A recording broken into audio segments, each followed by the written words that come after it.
আসসালামু আলাইকুম আরহামতুল্লাহি আবরাকাতুহ। প্রিয় বন্ধুরা, আলহামদুলিল্লাহ আপনারা সবাই আল্লাহর রহমতে ভালো আছেন।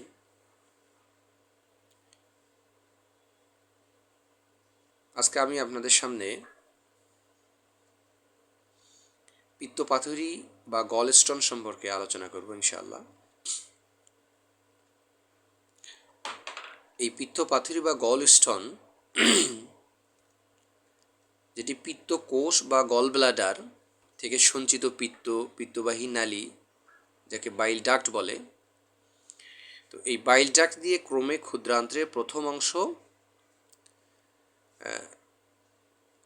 ডিউডিনাম এর মধ্যে পতিত হয়।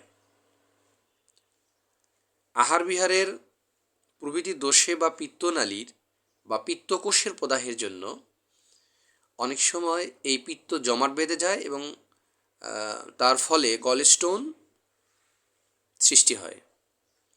এই পিত্তকণা ছোট বালুর মতো অথবা মাঝারি বড়, পায়রার ডিমের মতো সবুজ বা কালো নানা রঙের হয়। কখনো একটি বা কখনো একাধিক পাথুরে জন্মায়। শতকরা প্রায় 10 জন লোকের মধ্যে এই রোগ হয়। তবে পিত্তপাথড়ী খুব ছোট হলে আপনি থেকেই বেরিয়ে যায় বলে রোগী তা ঠিক বুঝতে পারে না। তবে এই পাথর বড় হলে তার জন্য ব্যথার সৃষ্টি হয়, প্রচণ্ড ব্যথা হয়। ব্যথা হলে তখন রোগী বুঝতে পারে পিত্তকোষের জায়গায় অল্প অল্প ব্যথা বা বেদনা থেকে এই রোগ বোঝা যায়। আবার অনেকে আজীবন পিত্তকোষে পাথুরে থাকা সত্ত্বেও তেমন কোনো ব্যথা অনুভব করে না।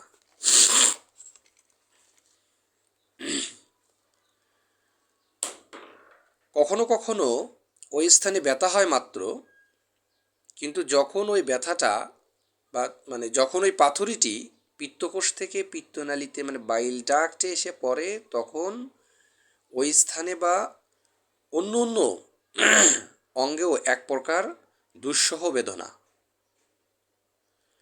দুঃসহ বেদনা হয় বা রোগী অস্থির হয়ে যায়। অনেক সময় আমরা এটাকে বিলিয়ারি কোলিক বা পিত্ত শুল নামে বলে থাকি বা আমরা জেনে থাকি। এই শুল বেদনা খুবই কষ্টকর এবং এর সঙ্গে যদি আরও নানান সিমটম বা লক্ষণ দেয়, তবে পিত্তের প্রবাহ ঠিকমতো না হওয়ার ফলে সেই পিত্ত জমাট বেঁধে স্টোন তৈরি করে। এখন আমরা লক্ষণগুলো জানার চেষ্টা করব যে আসলে এর লক্ষণগুলো কি হতে পারে। ডান পাশের যে কুক্ষি দেশ আছে সেখানে প্রচণ্ড বা ব্যথা চারদিকে ছড়িয়ে পড়ে। বিশেষ করে ডান পাশের কাঁধ পিঠ পর্যন্ত ব্যথা ছড়িয়ে পড়ে। রোগী ব্যথায় কাতরায় এবং অবসন্ন হয়ে যায়। বেদনার সাথে শীতল ঘর্ম, দুর্বল নাড়ি, ছটফট ভাব, কোল্যাপস হতে পারে বা কোল্যাপস বা শ্বাস প্রশ্বাসের কষ্ট প্রভৃতি দেখা দিয়ে থাকে। অনেক সময় জন্ডিস বা নেবা এবং দেহ হলুদ বর্ণ হয়ে যায়। এর সঙ্গে বমি হতে পারে বা পিত্ত বমি হয়ে থাকে। আবার অনেক সময় দেখা যায় যে 2 থেকে 3 দিন প্রচণ্ড ব্যথার পর হঠাৎ ব্যথা কমে যায় বা সেরে যায়। তখন আমরা বুঝে নেব যে পাথরটি ছোট ছিল বা পিত্তনালী থেকে তা বেরিয়ে চলে গেছে।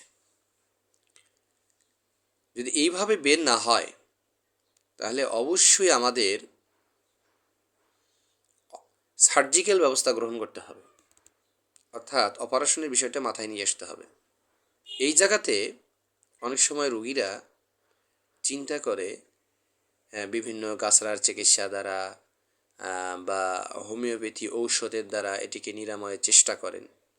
হ্যাঁ, হোমিওপ্যাথি ঔষধের দ্বারা পাথরের ক্রাইটেরিয়া দেখে সেটির কত বড় কত ছোট বা এর সাইজটা কতটুকু এবং কী ধরনের পাথর, কারণ পাথর তো বিভিন্ন ধরনের হয়, সেটির উপরে নির্ভর করে হোমিওপ্যাথির ট্রিটমেন্ট নিলে আলহামদুলিল্লাহ অনেক সময় পাথর বেরিয়ে আসে। তবে এর সাইজটা দেখতে হবে কত ইঞ্চি থেকে কত। তো এই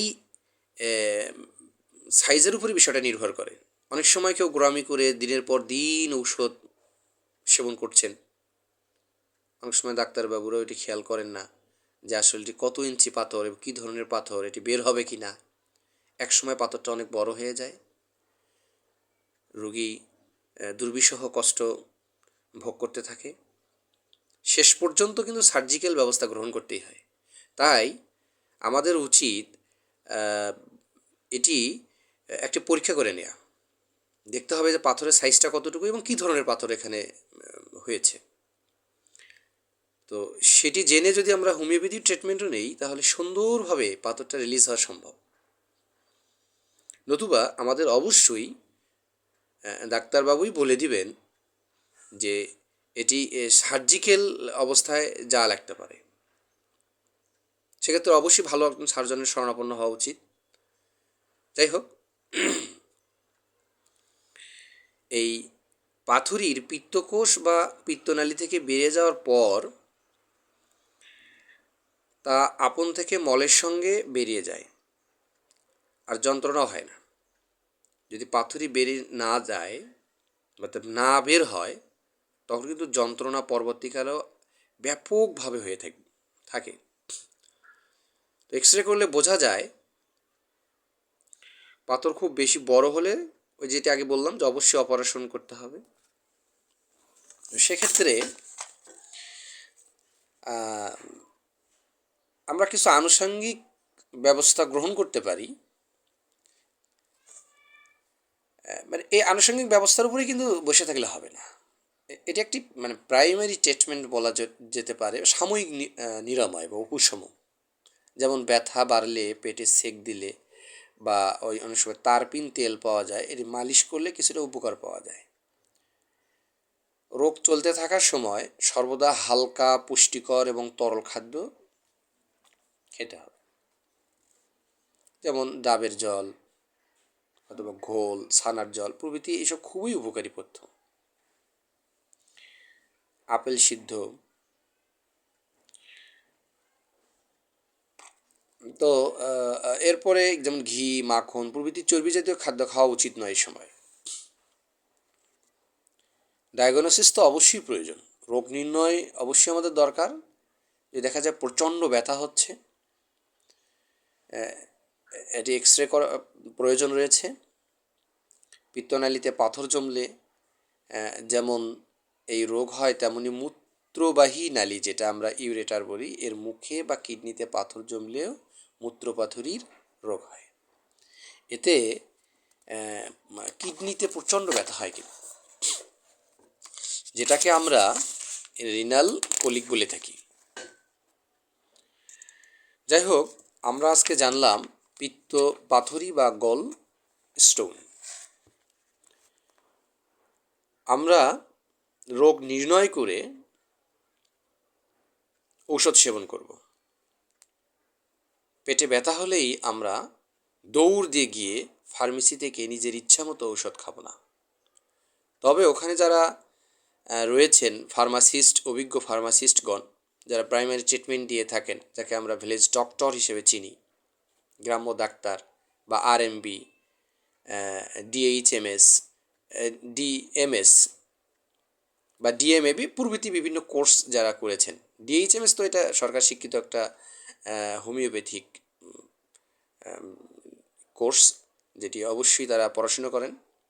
কিন্তু ওই যে যেটা বললাম যে প্রাইমারি ট্রিটমেন্টের কথাগুলো যারা করে থাকেন, যারা অভিজ্ঞ হলে তারা অবশ্যই এটা অনারি চিকিৎসা করেন না, এবং তারা অবশ্যই ডাক্তারের সাথে পরামর্শ করতে বলেন যেটি আসলে কী কারণে হয়েছে। এজন্য তাদেরকে আন্তরিক ধন্যবাদ। কিন্তু অনেক ক্ষেত্রেই দেখা যায় যেখানে ফার্মাসিস্ট নেই, ঔষধের দোকানগুলোতে বা ফার্মেসিগুলোতে তারা ঔষধ বিক্রির জন্য হয়তোবা সেখানে সেবা দিচ্ছেন, তারা এই জিনিসটা অত গভীরভাবে বুঝতে পারবেন না। এজন্য আমরা এটাকে অবশ্যই গুরুত্বর সহিত নিয়ে সঠিকভাবে চিকিৎসা করব। আল্লাহ রাব্বুল আলামিন আমাদের সকলকে এই রোগ থেকে হেফাজত করুন এবং আমাদের সুস্থভাবে জীবনযাপন করে মহান আল্লাহ তাআলার ইবাদতবন্দি করার তৌফিক দান করুক এবং মানব সেবায় আমাদেরকে নিজেকে নিয়োজিত করার তৌফিক দান করুক। আসসালামু আলাইকুম ওয়া রাহমাতুল্লাহ।